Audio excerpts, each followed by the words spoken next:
আসসালামু আলাইকুম। কি অবস্থা, সবাই কেমন আছেন? আলহামদুলিল্লাহ। আপনারা তো জানেন যে এখন বর্ষাকাল চলতেছে। আর বর্ষাকালে যে কোনো গাছ লাগালে কিন্তু সেই গাছটা কিন্তু অনেক ভালো ধরে। কারণ কি, গ্রামে কিন্তু বর্ষাকালে প্রচণ্ড পরিমাণে পানি হয়, যার কারণে কিন্তু মাটি ভিজা থাকে।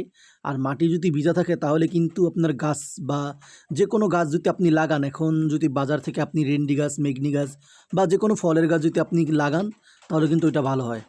আজকে আমি আর আমার ছোটো ভাই কবরস্থানে চলে গেলাম। তো আমরা দেখলাম যে কবরস্থানের ভিতরে আলহামদুলিল্লাহ অনেকগুলোই গাছ আছে যেগুলো আমাদের লাগাতে হবে। তো এর কারণে আমি আর আমার ছোটো ভাই চলে গেলাম কবরস্থানের পাশে। অনেকগুলো সুপারি গাছ ছিল।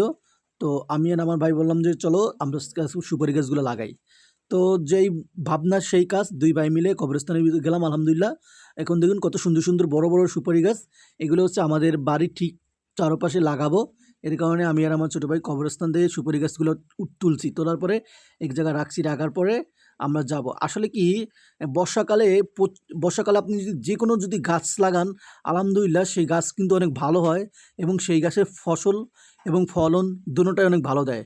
আর সেই গাছ মরে কম, বেশি মরে না। বর্ষাকালে গাছ লাগালে এই একটা উপকার পাবেন আপনি।